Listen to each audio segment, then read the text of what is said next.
Je, kwa nini ziara ya Rais Samia Suluhu Hassan nchini Russia imegeuka kuwa gumzo kubwa? Si Tanzania pekee bali Kenya, Uganda na hata miongoni mwa Watanzania wanaoishi nje ya nchi. Kilichoanza kama ziara ya kawaida ya kidiplomasia sasa kinaonekana kugeuka kuwa mjadala mkubwa mitandaoni. Wengine wanaisifu safari hiyo kama hatua muhimu ya kuimarisha mahusiano ya Tanzania na Russia, lakini wengine wanauliza kuhusu muda, umuhimu na athari zake kwa Tanzania. Leo tutachambua video mbili ambazo zimekuwa zikisambaa sana mitandaoni na huenda zikakusaidia kuelewa kwa nini safari hii imezua hisia kali kiasi hiki. Karibu sana hapa Mizuka Media. Video ya kwanza ambayo imevutia watu wengi ni ya mwandishi wa BBC aliyekuwa akijaribu kuelezea maana halisi ya safari ya Rais Samia nchini Russia. Kwa mujibu wa maelezo yake, safari hiyo haikuwa tu ya kutembelea nchi nyingine kama wengi walivyodhani. Alieleza kwamba Tanzania na Russia zimekuwa na historia ya mahusiano ya muda mrefu katika nyanja mbalimbali ikiwemo biashara, elimu, uwekezaji na diplomasia. Lakini pamoja na maelezo hayo, mjadala haukuishia hapo tu. Badala yake, watu wengi walionekana kuanza kuuliza maswali mengi zaidi ya kwamba je, safari hiyo ina maana gani kwa mwananchi wa kawaida? Je, Tanzania itanufaika kwa kiwango gani? Na je, ni ujumbe gani ambao Tanzania inatuma kwa dunia kupitia ushirikiano huo? Maswali hayo ndiyo yaliendelea kutawala sehemu kubwa ya mjadala mitandaoni. Kuna masuala kadhaa ambayo yanaweza kusaidia kuelewa maana ya safari hii ya Rais Samia kuelekea nchini Urusi. Kwanza ni safari yake ya kwanza nje ya Afrika tangu kuanza awamu yake ya pili. Lakini kwa kumbukumbu zangu pia ni kwamba Rais Samia ni rais wa pili tu wa Tanzania kutembelea Urusi akiwa madarakani. Wa kwanza alikuwa Mwalimu Julius Nyerere kama sikosei mwaka 1969 huko. Sasa katika ulimwengu wa diplomasia, hiyo si bahati mbaya. Inatuma ujumbe wa kiwango au nia ya kuimarisha urafiki, uhusiano mwema na wa karibu, au hata uelekeo mpya wa sera ya mambo ya nje pamoja na kipaumbele cha maslahi ya nchi kisiasa au hata kibiashara pia. Sasa utakumbuka nchi za Ulaya na Marekani ziliukosoa uchaguzi uliomwingiza madarakani Rais Samia kwamba uligubikwa na uminywaji wa demokrasia na baadaye mauaji ya mamia ya watu, na hivi karibuni Marekani imemwekea hata vikwazo afisa mwandamizi wa serikali katika usalama nchini Tanzania. Kwa maneno mengine ni kama serikali inasema, mkitukosoa na kutuzodoa, wapo ambao wanatukumbatia na kutukunjulia zuria jekundu. Pili, safari hii inakuja siku chache tu tangu mkutano wa wakuu wa nchi na serikali kuhusu uvumbuzi wa nishati ya nyuklia barani Afrika ambao ulifanyika hapo nchini Rwanda. Sasa linapokuja suala la nyuklia, Urusi ni kinara wa dunia. Dunia imeona, na hasa Afrika na nchi hizi zingine zinazoendelea, kwamba utegemezi wa nishati ya mafuta kutoka Mashariki ya Kati si wa kuaminika. Lakini ziara hii ni ushindi mkubwa sana wa kidiplomasia kwa rais wa Urusi pia Vladimir Putin. Kwa kufanikiwa kuwa na Rais Samia na viongozi wengine kutoka Afrika, Putin anatuma ujumbe pia kwa nchi za Magharibi ambazo zimemtenga na kumwekea vikwazo yeye, nchi yake, wafanyabiashara wao, kwamba mimi bado nahitajika, bado nina marafiki na bado nina ushawishi. Sasa nchi za Magharibi zinaipokeaje ziara hii ya Samia huko Urusi? Kwa hakika watakuwa wanauma meno sana. Marekani chini ya utawala wa sasa wa Donald Trump imeamua kutekeleza sera ya mambo ya nje inayojipendelea yenyewe zaidi. Wanajiita Marekani kwanza, alafu wengine watakuja baadaye. Ulaya kwa upande mwingine nayo imegeuka na kujiangalia zaidi, kutatua mahitaji ya ndani zaidi, kama vile kupunguza misaada ya nje na kujiimarisha kiulinzi. Kwa hivyo si ajabu Rais Samia kwenda Urusi mwanzoni tu mwa muhula wake wa pili, kwa sehemu kufidia masimango na kubagazwa na nchi hizi za Magharibi, lakini pia kutafuta mbadala wa ushirika wa maendeleo na hasa katika biashara na uwekezaji.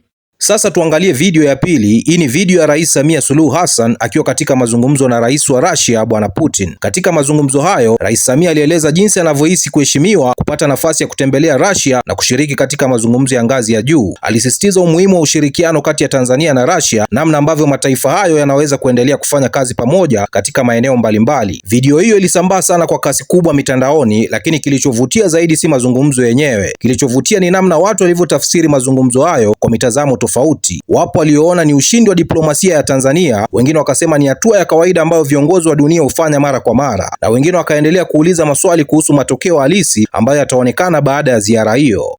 My visit has a very special significance to me personally and to the country. It has been more than a century since the last state visit to Russia, and that was in 1969 by Mwalimu Nyerere, our founding father of the nation. So to me, it's a very, very historic trip coming to Russia to discuss some issues of our bilateral cooperation, but also sustainable development for our people. So on behalf of myself and the people of the United Republic of Tanzania, I express our sincere appreciation for this invitation. As you said it right, that this is a chance when we have time to discuss the forthcoming development for our countries. But before that, I must thank Russia for the greater contribution which they provided during the African liberation, those 1960s. And we have been working with Russia to date. And with the much development we are talking in my country, Russia has got a great contribution on it. So we are very, very thankful. Mr. President, Your Excellency, on another note, allow me to convey heartfelt congratulations on the magnificent commemoration of the 81st anniversary of the Victory Day, which is which has passed on 9th of May this year.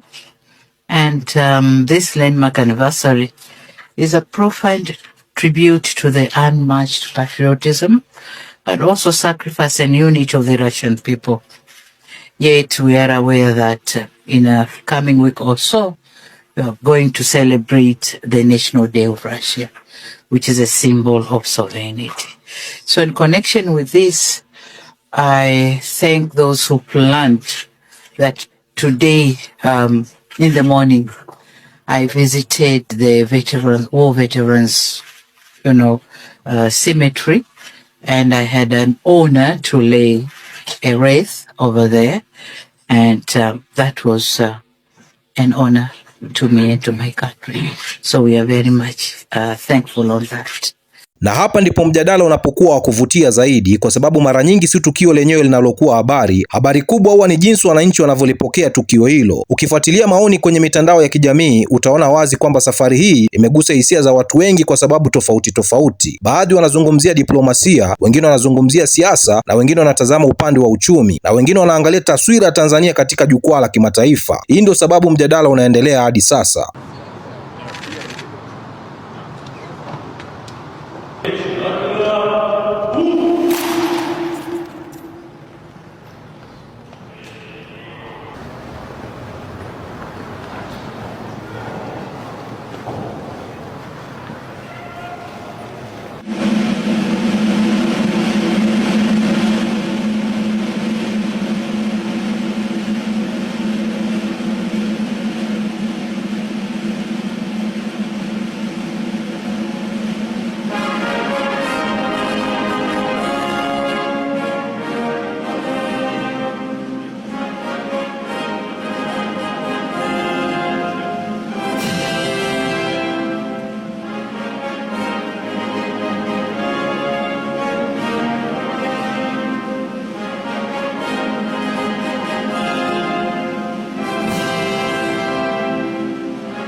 Lakini swali kubwa linaendelea kubaki. Je, safari ya Rais Samia nchini Russia itakumbukwa kama moja ya safari muhimu za kidiplomasia kwa Tanzania au itabaki kuwa moja ya safari zilizozua mjadala mkubwa zaidi mitandaoni? Hilo tutalijua kadri muda utakavyopita. Kwa sasa ningependa kusikia maoni yako. Je, unaonaje safari hii? Unafikiri Tanzania itanufaika kwa kiwango gani? Niachie maoni yako kwenye comment section. Bwana, mimi naitwa Rish Mizuka, sauti ya vijana wa Afrika Mashariki. Namba 1 ni mimi, namba 2 ni mimi, namba 3 ni mimi, 4 na 5 na waachia nyinyi hapo. Bwana, tukutane kwenye video ijayo.